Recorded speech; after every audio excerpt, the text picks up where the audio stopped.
Hello guys, welcome to Education Factory by Varun sir. 20 most important questions for all exams. Question number है 1। दिए गए व्यंजक का मान ज्ञात कीजिए। ये क्वेश्चन है सिंप्लीफिकेशन का। सिंप्लीफिकेशन इसमें क्या होता है, बॉड मास का यूज होता है। बॉड मास तो पहले होता है ब्रैकेट का, उसके बाद ऑफ, डिवाइड, मल्टीप्लाई, ऐड और सब्सट्रैक्ट। तो इसमें डिवाइड है पहले, तो डिवाइड करेंगे तो क्या लिखेंगे 1/4 इंटू 4/3। डिवाइड है तो क्या हो जाएगा, 3 ऊपर हो जाएगा, 5 नीचे, प्लस 1/2। अब क्या करेंगे, ये 4 कट गया, ये 3 कट गया, तो फाइनली हो गया 1/5 प्लस 1/2। तो 5 2 का एलसीएम लेंगे तो हो जाएगा 10, 5 2 जा 10 और 2 5 जा 10 यानी 5। तो फाइनली हो जाएगा 7/10। 7/10 को लिख सकते हैं 0.7। 0.7 क्या होगा, इसका करेक्ट आंसर होगा जो ऑप्शन नंबर है ए। ठीक है, क्लियर है, समझ में आ रहा है। चलते हैं नेक्स्ट क्वेश्चन नंबर चलते हैं 2 की तरफ। ठीक है,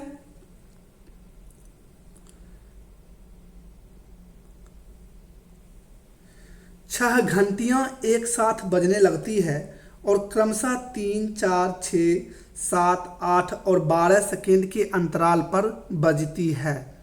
कितने सेकेंड के बाद वे फिर से एक साथ बजेगी।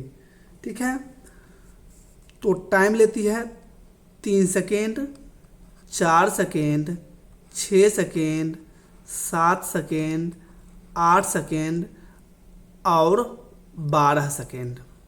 ठीक है, इस प्रकार का जब भी क्वेश्चन आएगा, 6 घंटियाँ एक साथ बजने लगती है, इस प्रकार का जब भी क्वेश्चन रहेगा तो क्या करेंगे, पहले ये सब सेकेंड का निकाल लेंगे एलसीएम। ठीक है, तो एलसीएम निकालने का तरीका है 3 अकेला है तो 3, 4 है तो लिखेंगे 2 × 2 4, 6 तो 3 दूनी 6 पहले से है, 7 ले लेंगे, फिर 8 तो 2 दूनी 4 यानी सिर्फ 2 लेना है, और 12 तो 3 चौक 12 है ही। इसको मल्टीप्लाई करेंगे 3 2 जा 6, 6 2 जा 12, 12 7 जा 84, 84 2 जा 84 2 जा यानी हो गया 4 2 जा 8, 8 2 जा 60, 168। ठीक है, तो तो कितने देर के बाद बजेगी, तो 168 सेकेंड। 168 सेकेंड क्या होगा, यही इसका क्या होगा आंसर होगा, जो कि ऑप्शन नंबर क्या है 2 में है। क्लियर है, समझ में आ रहा है। चलते हैं नेक्स्ट क्वेश्चन की ओर चलते हैं। ये क्वेश्चन नंबर था 2। क्वेश्चन नंबर चलते हैं 3 की ओर चलते हैं।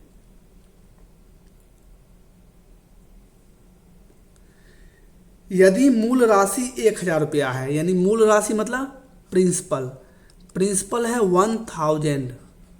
ठीक है, ब्याज दर 5% यानी रेट कितना है, रेट बराबर है 5%, और समय अवधि 2 वर्ष है, टाइम है 2 इयर्स।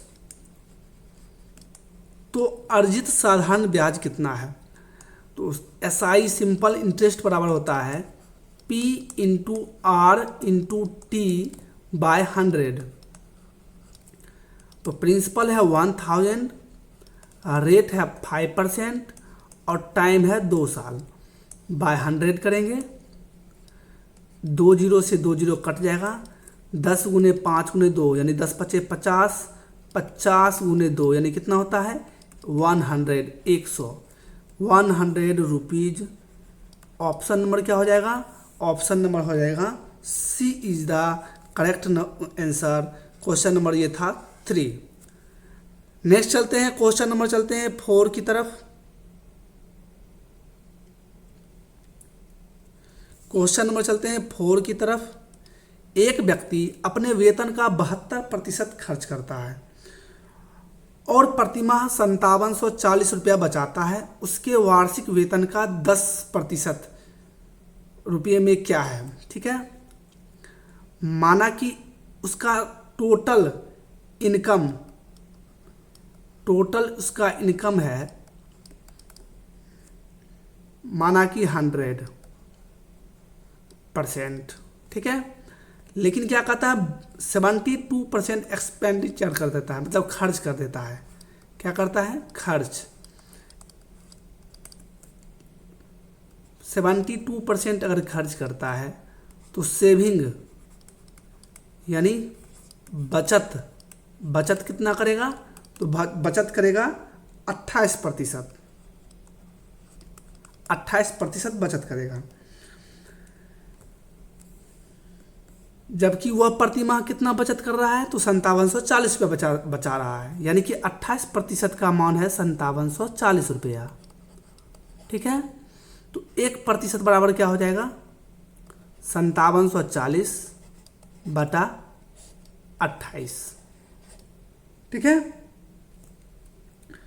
अब इसको क्या करेंगे?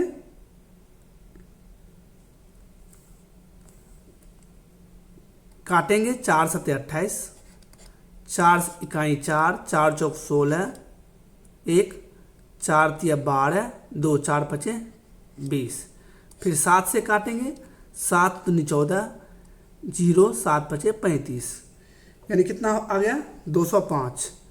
तो 1% बराबर 205, तो 100% बराबर कितना हो जाएगा?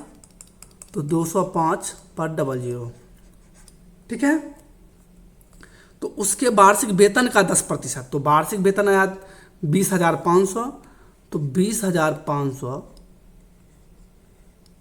ठीक है।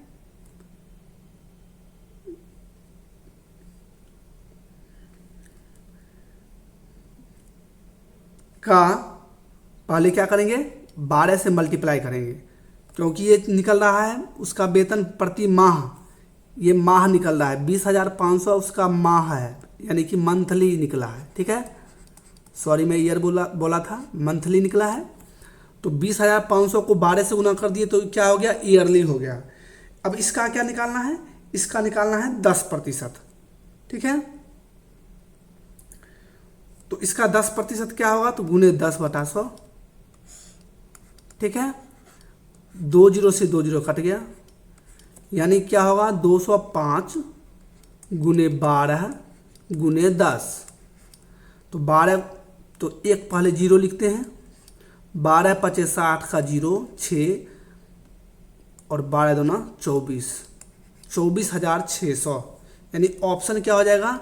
ऑप्शन हो जाएगा B is the correct answer, 24,600। समझ में आ रहा है? क्लियर है? चलते हैं नेक्स्ट क्वेश्चन की ओर चलते हैं।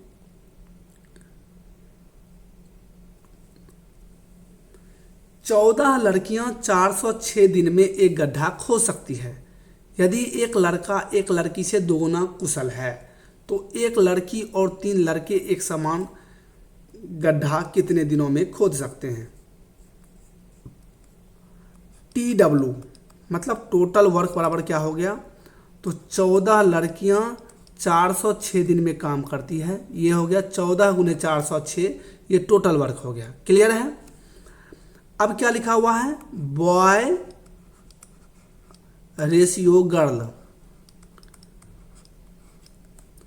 एक लड़की 3 लड़के के समान है, एक लड़की 3 लड़के के, यानी लड़का अगर 3 है,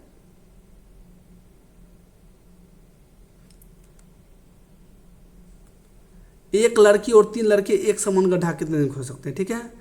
अच्छा है, क्वेश्चन में है यदि एक लड़का एक लड़की से दुगुना कुशल है, एक लड़का एक लड़की से, अगर लड़की एक काम करेगी तो लड़का 2 काम करेगा, ठीक है। तो क्वेश्चन में है एक लड़की, तो एक लड़की का क्षमता 1 होता है, प्लस 3 लड़का, तो एक लड़का का क्षमता 2 है, तो 3 लड़का का क्या हो जाएगा? टोटल 6, तो यानी प्लस 6, यानी कितना हो गया? 7। 7 की क्षमता से काम करेंगे, टोटल वर्क ये है। इसको मल्टीप्लाई नहीं करना है क्योंकि टाइम वेस्ट हो जाएगा, यहाँ सीधा बैठा देंगे, ठीक है। काटेंगे, 7 दूनी 14, यानी 406 गुना 2 बराबर कितना हो जाएगा? 812, 812 डेज दिन।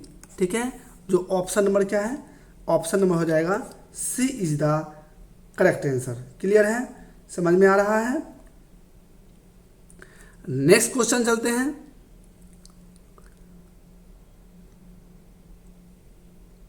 गीता एक यात्रा के प्रथम 80 किलोमीटर को 2.5 घंटे में और शेष 130 किलोमीटर की यात्रा 4.5 घंटे में तय करती है। पूरी यात्रा के लिए उसकी औसत चाल क्या होगी। ठीक है, तो एवरेज स्पीड क्या होता है, एवरेज स्पीड बराबर होता है total distance upon total time. तो टोटल डिस्टेंस कितना है, तो टोटल डिस्टेंस है 80 किलोमीटर प्लस 130 किलोमीटर। ठीक है, बटा टोटल टाइम कितना लिया है, तो 2.5 आवर्स प्लस 4.5 आवर्स। ठीक है, तो 80 और 130 हो जाएगा 210 बटा 2.5 और 4.5 यानी हो जाएगा 7। इसको जब डिवाइड करेंगे तो हो जाएगा 30 किलोमीटर पर आवर, जो कि ऑप्शन नंबर क्या है, ए में है। तो ऑप्शन नंबर ए यानी 30 kilometre per hour is the correct answer. Clear है, समझ में आ रहा है। नेक्स्ट क्वेश्चन की ओर चलते हैं। 70 संख्याओं का औसत 91 है।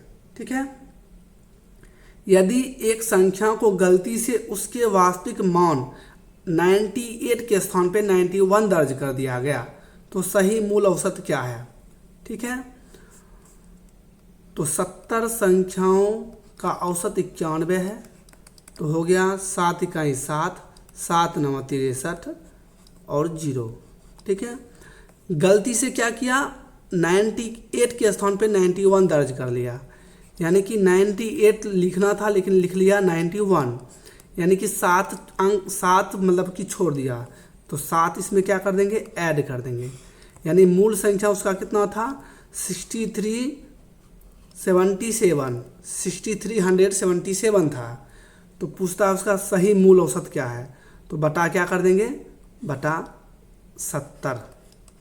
ठीक है, तो 7 से काटते हैं, 7 9 63, 7 इकाई 7, 7 इकाई 7, यानी हो गया 911 बटा 10। तो एक अंक के बाद दशमलव देंगे तो 91.1। ठीक है, ऑप्शन नंबर क्या हो गया, ऑप्शन नंबर हो जाएगा C is the correct answer. यह है 91.01 है। नेक्स्ट क्वेश्चन है, गेहूं के मूल्य में 20% की कमी होने पर ग्राहक 160 रुपये में 8 किलोग्राम अधिक गेहूं खरीद पाता है। मूल्य में कमी होने से पहले गेहूं का प्रति किलोग्राम मूल्य कितना था। तो 20% का फ्रैक्शन क्या होता है, 1/5, यानी 5 था पहले, तो अब क्या हो गया 4 हो गया। ठीक है, तो 160 किलो, ठीक है, यहाँ भी लिखेंगे 160 किलो। ठीक है, इसको क्या करेंगे, 8 किलोग्राम अधिक गेहूं खरीद पाता है, तो 8 से क्या करेंगे, भाग देंगे। ठीक है, तो यानी कितना हो गया 20 किलोग्राम। ठीक है, 20 किलोग्राम है और ये भी क्या है 20 किलोग्राम। अब क्या ट्रिक लगाएंगे, ये 5 4 को फिर इससे नीचे से भाग देंगे। ठीक है, तो ये हो गया 5 चौक 20 और ये हो गया 4 पचे 20। ठीक है, तो 4 और 5। ठीक है, तो गेहूं का प्रति किलोग्राम मूल्य कितना था, तो पहले कितना था 5, अब कितना हो गया 4। तो पूछ रहा है कि पहले वाला पूछ रहा है, पहले ये होता है पहले, इसको ध्यान में रखेंगे, और ये होता है बाद वाला। ठीक है, तो पहले वाला पूछ रहा है, तो पहले कितना है 5 रुपया। ऑप्शन नंबर हो जाएगा B is the correct answer. ये ट्रिक है। ठीक है, नेक्स्ट क्वेश्चन की ओर चल। दो प्रकार के चावल जिनका मूल्य 38 रुपये प्रति किलोग्राम और 42 रुपये प्रति किलोग्राम है, समान मात्रा में मिलाए जाते हैं और 45 रुपये प्रति किलोग्राम के भाव पर बेचे जाते हैं। प्रतिशत लाभ ज्ञात कीजिए। ठीक है, 38 रुपये के जी और प्लस 42 रुपये के जी। ठीक है, तो हो गया 8 2 10 और 4 3 7 1 8, यानी कितना हो गया 80 रुपया हो गया। कितना 2 केजी का, तो 1 केजी का कितना होगा, तो हो जाएगा 40 रुपया। ये क्या हो गया 40 रुपया हो गया कॉस्ट प्राइस। जबकि 45 रुपया में क्या किया जाता है, सेलिंग प्राइस, यानी बेचा जाता है। तो फ़ायदा कितने का हो रहा है, तो 5 रुपये का फ़ायदा हो रहा है। किस पर हो रहा है, तो फ़ायदा या नुकसान जब भी होता है तो कॉस्ट प्राइस पर होता है। तो बटा 40 इंटू 100, 5 8 40, यानी 100/8 को लिख सकते हैं 50/4, 50/4 को लिख सकते हैं 25/2, और इसको लिख सकते हैं 12.5%, जो कि ऑप्शन नंबर क्या हो जाएगा, ऑप्शन नंबर हो जाएगा B is the correct answer. Clear है। नेक्स्ट क्वेश्चन की ओर चलते हैं।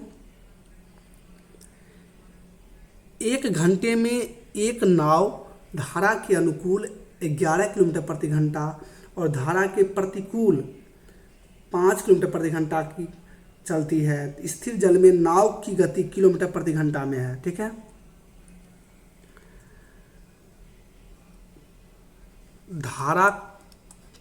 धारा की चाल बराबर y किलोमीटर प्रति घंटा, नाव की चाल बराबर x किलोमीटर प्रति घंटा। ठीक है, तो धारा के अनुकूल यानी क्या हो जाएगा x + y, और धारा के प्रतिकूल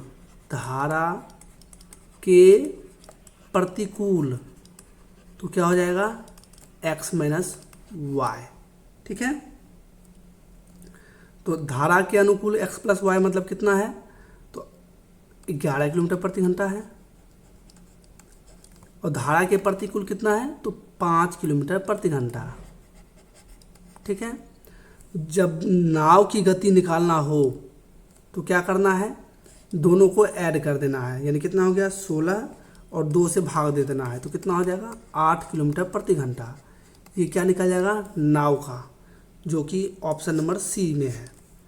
वही धारा का पूछेगा तो क्या करेंगे, 11 में 5 घटा देंगे, यानी कितना हो जाएगा 6/2, यानी क्या हो जाएगा 3 किलोमीटर प्रति घंटा। ये किसका हो जाएगा, धारा का। लेकिन पूछ रहा है नाव का, तो नाव का होगा 8 किलोमीटर प्रति घंटा। Option number C is the correct answer. Next question की ओर चलते हैं। निम्नलिखित में से कौन सा विकल्प 11 से विभाज्य है, तो इसमें क्या होता है, odd place minus even place बराबर क्या होना चाहिए, 0 या 11 का मल्टीपल आना चाहिए, 11 का मल्टीपल। ठीक है, जैसे देखिए 2 1 3, 3 1 4, माइनस 8 7 15, तो 15 में 4 जाएगा तो 11 आ रहा है। माइनस प्लस में ये जिसे माइनस में आ रहा है उससे कोई मतलब नहीं है, 11 आ रहा है, यानी 11 जब आ रहा है तो क्या हो जाएगा option number A. Next question है, एक वृत्त की परिधि और व्यास के बीच का अंतर 105 सेंटीमीटर है, व्यास ज्ञात कीजिए। तो वृत्त की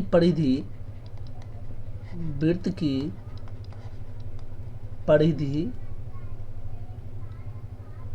और व्यास का अंतर बराबर 105 सेंटीमीटर, जो कि क्वेश्चन में दिया गया है। ठीक है,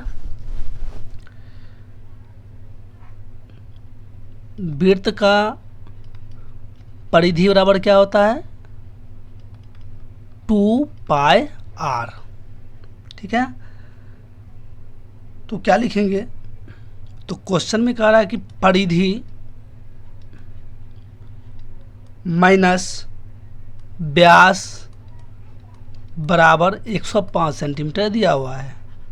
तो वृत्त की परिधि होता है 2 पाई आर माइनस व्यास होता है 2r बराबर 105 सेंटीमीटर। ठीक है। 2 पाई का मान 22/7 r minus 2r equal to 105 centimetre. तो 22 दूनी हो गया 44/7 r माइनस 2r बराबर 105 सेंटीमीटर। इसका एलसीएम लेंगे तो हो जाएगा 7। तो 44 r माइनस ये हो जाएगा 7 दूनी 14 r बराबर 105। ठीक है। तो 44 में 14 जाएगा तो बचेगा 30r/7 बराबर 105। तो r बराबर हो जाएगा, ये दोनों मल्टीप्लाई होगा तो हो जाएगा 500 सॉरी 735/30। जब इसको डिवाइड करेंगे तो क्या हो जाएगा 24.5। तो 2r होता है, व्यास बराबर 2r होता है। तो 24.5 इंटू 2 इक्वल टू 49 सेंटीमीटर, जो कि ऑप्शन क्या है, B is the correct answer. Next question है, एक वृत्त की परिधि और व्यास के बीच का अंतर 105 सेंटीमीटर है, व्यास ज्ञात कीजिए। तो वृत्त की